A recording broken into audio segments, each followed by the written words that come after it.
Judicial first class magistrate కోర్టులో ఈ యొక్క పోసాని కృష్ణమూర్తికి సంబంధించిన బెయిల్ పిటిషన్ను దాఖలు చేయడం జరిగింది. ఈ అంశంపై మనతో మాట్లాడేందుకు వైఎస్ఆర్సీపీ లీగల్ సెల్ న్యాయవాది ఉన్నారు. వారితో మాట్లాడే ప్రయత్నం చేద్దాం.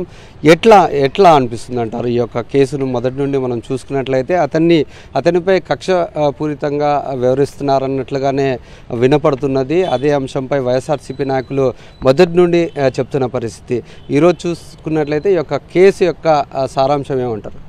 ఈరోజు పోసాని కృష్ణమూర్తి గారి పైన ఆదోన్ 3 టౌన్ పోలీసులు రిజిస్టర్ చేసినటువంటి క్రైమ్ చాలా నీచాతినీచంగా ఉంది. ఎందుకంటే చాలా చిన్న సెక్షన్లు, మోర్ ఓవర్ వాళ్ళు పెట్టిన సెక్షన్లల్లో బెయిలబుల్ సెక్షన్లు కాబట్టి అతన్ని పీటీ వారెంట్ పైన తీసుకొని వచ్చి ఇక్కడ రిమాండ్ ఇవ్వాల్సిన అవసరం లేదు. కేవలం ఈ సెక్షన్లు 41A నోటీస్ ఇచ్చి కూడా అతన్ని విచారణకు పిలిపించే అవకాశం ఉంది. అయినప్పటికీ కూడా అతన్ని ఉద్దేశపూర్వకంగా ఈ యొక్క వెహికల్స్లో సుదీర్ఘ దూరం ప్రయాణం చేసి అతన్ని మానసికంగా తర్వాత ఆరోగ్యపరంగా ఇబ్బంది పెట్టాలనే ఉద్దేశంతో పీటీ వారెంట్ పైన తీసుకొని వచ్చి ఇక్కడ మేజిస్ట్రేట్ గారి ముందర రిమాండ్ ఇవ్వడం జరిగింది.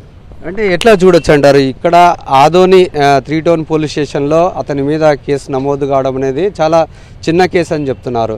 అంతేకాకుండా ఈ యొక్క అన్నమయ్య జిల్లాలో కావచ్చు, గుంటూరు జిల్లాలో కావచ్చు, ఈ యొక్క 3 కేసెస్ని అంటే అతనిపై రాష్ట్రంలో 15 పైనే కేసులు నమోదైనాయి.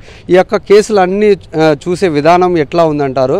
అంతేకాకుండా ఈ యొక్క పీటీ వారెంట్ సంబంధించిన దాకా జిల్లా సంబంధించిన జైళ్లను తిప్పడము, జిల్లాలు మార్చడం అనేది ఏ విధంగా ఉందంటారు?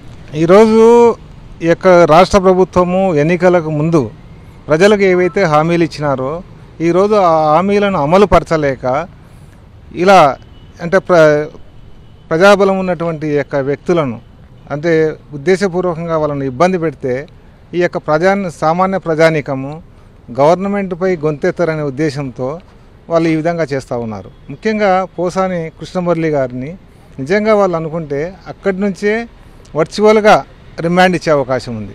అయినప్పటికీ కూడా దురుద్దేశపూర్వకంగా అతన్ని ఇబ్బంది పెట్టాలనే ఉద్దేశంతో వర్చువల్గా రిమాండ్ ఇవ్వకుండా అతన్ని అక్కడి నుంచి గుంటూరు నుంచి ఇక్కడికి కర్నూలు వరకు సుదీర్ఘ ప్రయాణం చేయడము, అతనికి ఆరోగ్యం బాగాలేదు, ఆల్రెడీ ఆయన హార్ట్ పేషెంటు.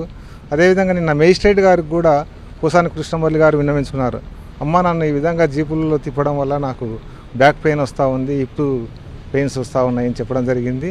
మేజిస్ట్రేట్ గారు దానికి సబ్ జైలుగా సూపరింటెండెంట్ గారికి చెప్తే అక్కడ డాక్టర్ గారు ఉంటారు, చూపించుకోండి అని చెప్పడం జరిగింది. ముఖ్యంగా మీరు ఆయనతో మాట్లాడారు కదా, ఆయన యొక్క ఆరోగ్య పరిస్థితి ఎట్లా ఉందంటారు?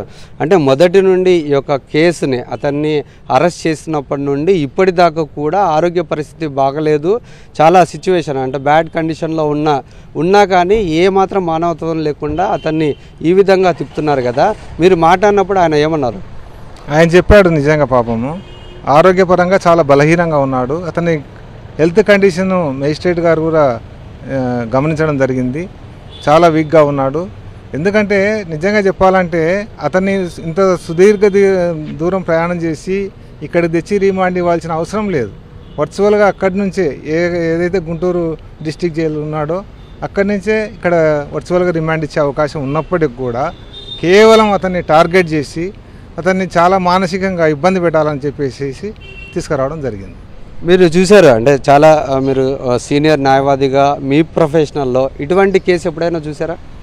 ఇటువంటి కేసులు చూడడం అనేది జరగలేదు. ఎందుకంటే జనరల్గా ఈ 7 years బిలో బెయిలబుల్ సెక్షన్లు ఉన్నప్పుడు పోలీసు వారికి 41A నోటీస్ ఇచ్చే అధికారం ఉంది. జనరల్గా 41A నోటీస్ ఇచ్చి విచారణకు రమ్మని పిలుస్తారు. కానీ ఎస్పెషల్లీ మన పోసాని కృష్ణమూర్తి గారి కేసులో అలాంటి అవకాశం ఉన్నప్పటికీ కూడా వాళ్ళు 41A నోటీస్ ఇవ్వకుండా అతన్ని రిమాండ్ రావడం జరిగింది పీటీ వారెంట్ పైన. అంటే ఇది కేవలం డైవర్షన్ పాలిటిక్స్కి మాత్రమే అంటారా, లేదంటే రెడ్ బుక్ రాజ్యాంగంలో వాళ్ళు అమలు చేయాలనుకున్న వాటిని పక్కాగా ప్లాన్ ప్రకారంగా అమలు చేస్తున్నారనుకోవచ్చా? ఈరోజు మన రాష్ట్రంలో ఖచ్చితంగా రెడ్ బుక్ రాజ్యాంగమే అమలవుతుంది.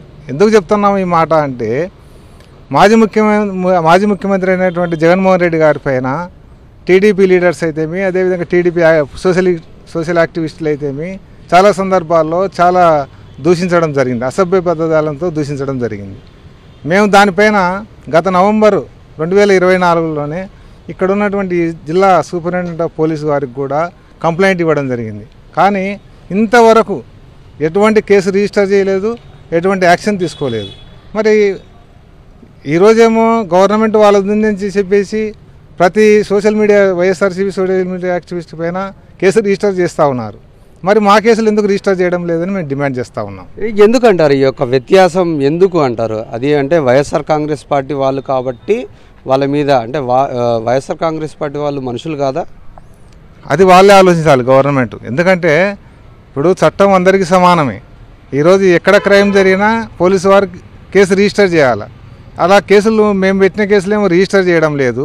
వాళ్ళు ఏ చిన్న కేసు పెట్టినా కూడా సేమ్ సెక్షన్ ఆఫ్ లా మీద 15-16 కేసులు పెట్టి ఇలా ఇబ్బంది పెట్టడం జరుగుతూ ఉంది. మరి మీరు ఏ విధంగా ఫైట్ చేయబోతున్నారు పోసాని కృష్ణమురళి గారి కేసు సంబంధించి? పోసాని కృష్ణమురళి గారికి ఈరోజు బెయిల్ మూవ్ చేయడం జరిగింది. అన్ని బెయిలబుల్ సెక్షన్లు ఉన్నాయి కాబట్టి త్వరలోనే బెయిల్ వచ్చే అవకాశం ఉంది. ఒకవేళ ఇన్ కేసు వాళ్ళు కస్టడీ పిటిషన్ ఫైల్ చేసినా కూడా మేము కౌంటర్ ఫైల్ చేస్తాము. కస్టడీకి ఇవ్వద్దని చెప్పి కూడా మేము డిమాండ్ చేస్తాం. ఇది మనం చూసుకున్నట్లయితే పోసాని కృష్ణమురళికి సంబంధించిన బెయిల్ పిటిషన్పై వాదనలు జరగబోతున్నది. రేపు ఇది కోర్టులో ముందుకు రాబోతుంది. ఈ నేపథ్యంలో న్యాయపరంగా తమ పోరాటం అయితే కొనసాగిస్తాము. ఏదైతే మాజీ ముఖ్యమంత్రి వైఎస్ జగన్మోహన్ రెడ్డి మీద టీడీపీ నాయకులు చాలాసార్లు చాలా అసభ్యకరమైన పదజాలాలు వాడుతూ అతన్ని దూషించడం జరిగింది. ఆ సంబంధిత కేసులో ఇప్పటికే ఏ యొక్క ప్రాంతాల్లో అయితే ఈ యొక్క వైసీపీ నాయకుల మీద అదేవిధంగా మాజీ రాష్ట్ర ముఖ్యమంత్రి వైఎస్ జగన్మోహన్ రెడ్డి మీద వీళ్ళు దూషించారో వారి మీద కేసులు కూడా నమోదు చేయడం జరిగింది. అయితే ఈ యొక్క వ్యత్యాసం అనేది చూపుతున్న పరిస్థితి. ఖచ్చితంగా దీన్ని కూడా పరిగణలోకి తీసుకొని ఎవరైతే వైఎస్ఆర్ కాంగ్రెస్ పార్టీ వాళ్ళ మీద దూషించారో వారిపైన కూడా కేసులు పెట్టాలంటూ ఈ యొక్క న్యాయవాదులు చెప్తున్న పరిస్థితి. కెమెరామెన్ శేఖర్తో లోకేష్, సాక్షి టీవీ, కర్నూలు.